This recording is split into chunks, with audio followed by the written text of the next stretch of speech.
Hi everybody, it's Az here from HeelvsBabyface with my fourth and final part, my comprehensive guide to the Pitioss dungeon. But before we begin, remember this section yesterday where I didn't know how to get the two pieces right at the beginning? Well, thankfully, I did a call out in my vid for anybody that had worked it out, and a chappie called Legendary Saiyan was very kind enough to construct a video for me to follow on how to get it. So I've now done it. This is me doing it here in today's video, but I have put a link in the description down below to Legendary Saiyan's video. Do check it out because they were kind enough to do this. So what we're doing now is exactly how we would have started yesterday. So if you were watching yesterday, we're still doing stuff just like we would have done to move the statue out of the way so we can continue on our journey.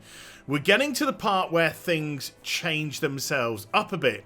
Now, this is where I started the mechanism moving, and then I'd go back on myself and then just move across the platforms, staying upright. But now, fall down there, and then just slide down there. I'm making sure that I didn't go all the way down, because you do lose a lot of health just in case it kills you. And then stand by this plank here. Just let the rotations happen. Don't move from here, because we're going to use this platform to walk across when it evens itself out. So it's starting to do that, so I can make my way up, turn around, and then go up this side right here to the right. Everything's not too bad for this one. I was quite happy, to be honest with you. And then you'll notice we can just fall down there and then follow it up again on the right hand side. This is the only heart stopping moment. We've got to jump onto the side there. Don't jump too far and go flying off the edge. For goodness sake, try and follow the bricks to go down so you've got some platform to land on. Leap across to this metal area and then follow it down to the edge, and then just very gently start to fall off one, move to the edge again, fall off the other, move to the edge again. Got to take that roll into consideration as well. That's why I'm really hugging the wall, because obviously that's where things are for you to fall onto. So if the roll did get a little bit out of hand, at least we'd have somewhere to go. Follow the double girders. Thank you for double girders. Down, and then here, first part, 12 Oracle Ascension coins. That is a staggering amount for one grab. I mean, there are loads of Oracle Ascension coins in this dungeon anyway, so 12 in one go is absolutely terrific. And I went back to the other place where you hand in the Oracle Ascension coins, bought myself a nice ribbon, which of course negates status effects. So jump onto that bar, middle bar. So we're going across now to the other side. This is nice and easy. You just simply now walk down to the left. Yeah, I was thinking, do we got there? No, we just go straight down. So once you've done the first side, the second side is extra easy. Double girders again, thank you. And then we grab the second piece of loot, which is a Crusader's anklet. Now, instead of just stopping it there, I do pause it because I was like, just going to end the video. And I was like, no. In case you're wondering, how can I finish this room from here? Do I have to throw myself off the edge and reset the room and do it how you did it in yesterday's video? No, no, no. Now just run all the way back up to the top, stopping for nothing. Allow yourself to fall down here. If you want to jump, feel free. But if you die, don't blame me. And then follow it down. And then there you go. We can now leap across onto the woman's bosom. The statue will fall back, and then you can move on to the next section.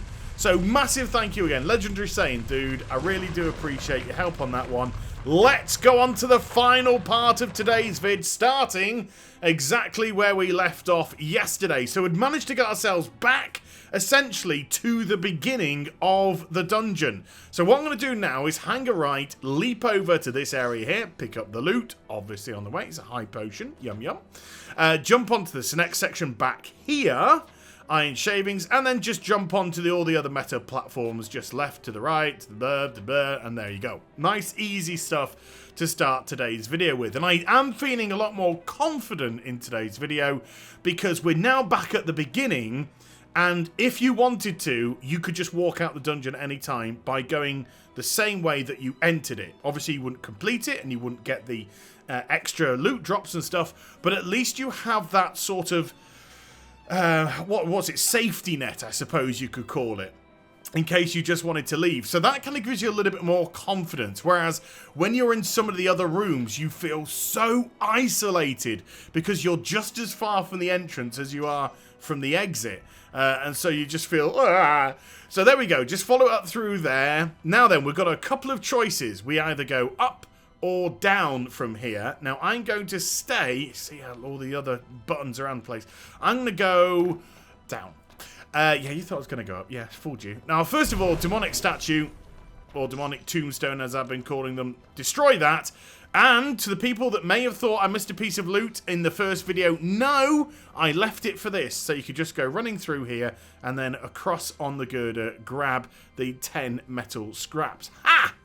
Yes, it was all part of the plan. Honest governor. So let's go back. Now that was the room that had all the treasure chests in. 4 of the treasure chests. So I think there's ethers, and I think there might be an elixir or a high potion or something. And there's a few little things in here which we can grab. Rare coin, there you go. Oh, nice. And a chrome bit, there you go. Now we're going to do a little bit more platform work. And this is one of the final tricky things to do. There's a couple of pieces, but this is one of the final tricky things to do. So we leap over to this plinth, and then black plinth, and then this here. But I'm still feeling, even though I'm doing these high in the air, in the dark platform maneuvers, I'm still feeling very confident because I am right back at the beginning. I'm very familiar with what I see here, and that is a big help. This is the tricky part, not losing your balance or not feeling that urge to move your character forward or back and losing a little bit of control over it and sending it off the edge. Just jump, let it land, take your fingers off the controller. Go down here and then destroy, I think this is the final demonic tombstone. That's all the demonic tombstones in the dungeon destroyed. Why no achievement? And now we can get a tough piece of loot, which I said in the very first video we're going to have to wait right towards the end to get. And it's just down here. Now line yourself up really well. That's why I just edited it, because I really wanted to line myself up. Because when you do the jump down, your character is forcefully going to go into a roll. So if you haven't lined it up exactly, you're going to go flying off the edge. And then again, realign yourself on the platform, because we're going to walk towards the edge, turn to the right, jump onto that platform jutting out, and then grab that other piece of loot, which is just waiting for us, 10 potions. It's not bad, is it? It's not bad at all. Now you can just drop down, and we're going to go back into the previous room that we're in, because now we're going to start finishing off the buttons and picking up a few scraps of loot, which are going to be scattered around the final area that can easily be missed, can I just say. So going back up here, this is very familiar territory. Let's go right back to where we were before we grabbed that loot. Now going up here, I've got a very specific way of doing this. You can either do it platform by platform. I like to do a running jump onto the second one. I just find it easier for some reason, don't ask me why. Then I leap into the corner on the third girder, and then halfway across, just leap onto that. This makes getting this piece of loot much easier, because you just line yourself up, and then just jump on it. And then turn around, make sure you get the loot box. There you go, bang. And then jump off. From here, just go around the corner and do a diagonal jump. Forget the small block, it's a trap. Just leap across to the double block, and then leap over to there, and you'll see the moving platform. You can from here line yourself up, big leap, and land onto it. It's very safe, trust me, very safe indeed. From there, I'm just going to walk on. I don't want to run because I don't want any momentum. Just want to walk onto this little platform here, and then to the right, oh hello little button, jump and land. A little bit tricky, but don't move off it, and if you land on it, just stay, because this is the only place that we can actually jump on top of that door, and it's on top of the door that we wanted to go. So grab the loot en route, that rhymed, and then jump up to push the button, and then we're going to fall down to there. Now we've opened up 2 doors, so there's actually 2 doors worth of loot to get here. Don't forget the first one that you open. So straight in here, chest, platinum bangle. There you go, legendary saying. He asked me where the platinum bangle was. It's there in that one. And then leap across on top of it, and then leap across to the other side. And that's the other door that we opened, grab the piece of loot in there. Couple of behemoth horns. Very nice indeed for when you're making some nice elemancy spells and stuff. So jumping back, we're going to go and grab a couple of smaller pieces of loot now. And I'm going to continue towards the end. I'm just going to mop up some of the other pieces of loot. Now, if I was to go back down the stairs and just look to the left, you'll notice there is another button there, easily missed. That is part of the way for the final door. So just maneuver yourself here, wait for the moving platform to go back, jump down, and then jump immediately so it doesn't push you across here. Now follow it round to the snicket, and then go inside to the snicket, grab the piece of loot, soldier's anklet, and then go to the end here, and you can make a leap across and push the button. Bang! It now activates this button here. Now, you can go right back the way that you started from, and there is another piece of loot to grab before we get there. So, I think I tried to run across immediately here and then realised that was not the route to go. So, just go back round the corner that we did first time. No rush, again, more haste, less speed and all that. Run across now to the middle section, wait for this platform to go all the way back, and then grab the piece of loot on the ground. Haha! And then come back, run across, and leap onto the stairs, and then just make your way up the stairs, and you can activate the final button, which will push down the door, jump inside, whatever you want to do, and grab the loot. 5 ethers. If you're wondering what's behind, nothing. Void. The nothing. The netherworld. Ugh. So moving back up, let's continue to mop up a couple of pieces of loot. So we've got these 2 girders here. Let's just jump onto them and then make our way back to the main staircase. If you want to just fall off the edge, it will spawn you back here, where I am now, but whatevs. Run across the moving platform now. Little piece of loot stuck in the corner there, rare coin.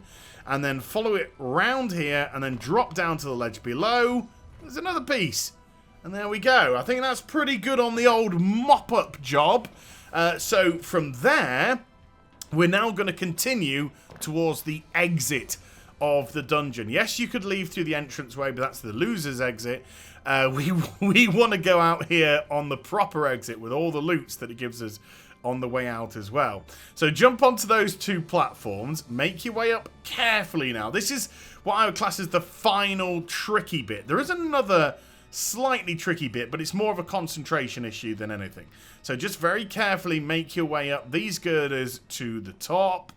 And then we've got a little bit of platforming, jump here, and then this is the nightmare bit, jumping onto that little bit of jutting out girder there, and then onto the other platform. There you go, final switch, just hiding behind that little bit of rock. From here, you can just let yourself fall down, it's no drama llama, and then we can go toward that open door, see what's inside, don't forget. Remember, because it's opened up, there is going to be a piece of loot inside. So before proceeding, go open the chest, get yourself the red choker, leap back across, and then we're going to do the very final bit. Oh my goodness me, the relief is outstanding. So jumping onto there, we just leap across to the top of the door that we just opened, then here, then the other side. It's not pressed up against the wall, optical illusion, so don't force your momentum to go all the way, otherwise you'll fall off. And then this, it's not tricky, it's a single girder, I know, but you can just walk in a straight line. That's all you have to do. Don't lose your concentration here. This is the very final bit. And I lied. I thought the previous demonic tombstone was the final one. No. We've got the final demonic tombstone coming up here. So we're just snagging some nice little pieces on the way. There we go. There it is. Jump off. Destroy the demonic tombstone. This is the final one, I promise you. And then pick up that piece of loot. Oracle Ascension coin. Look! There's the loser's exit, or the entranceway. And then round here is the exit. But look at the pieces of loot you get here. 10 high elixirs. You then get, what else have we got? Come on, 7 chrome bits, 4 rare coins, 10 mega phoenixes. Mega phoenix eye, mega phoenix, there you go. And then push the button. Hallelujah. 1 more piece of loot to grab. And here it is. This is the black hood. Now, the Black Hood auto-evades, and it's only specific to Noctis. So there we go. So you can automatically evade. So if it's a single one, if it's just a single enemy, you're going to be auto-evading quite a lot of their attacks. Obviously, if they do special attacks, you're going to get hit. If there are multiple enemies, the other enemy's going to be hitting you. So it doesn't evade every single thing. It's more of a single person thing. But it's quite a nice item. So I have that, and I have my ribbon, and then I have my other item attached now. But there's the exit. You can now join your friends again. Oh my god, guys, where were you? It was horrible in there. But I think Pitioss is one of the most amazing gaming experiences I've ever had. I thought its platforming elements, its traps, its puzzles were just superb. And I really do hope that you've enjoyed this comprehensive guide. If you've followed it to the letter, you've got so much loot, it's unbelievable.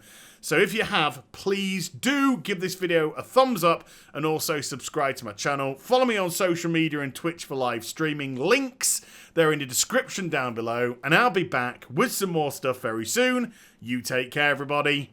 Bye-bye. Hi everybody, it's Az here from HeelvsBabyface with part 3 of my guide for the Pitioss secret dungeon in Final Fantasy 15, and that was where I left it at the end of yesterday's video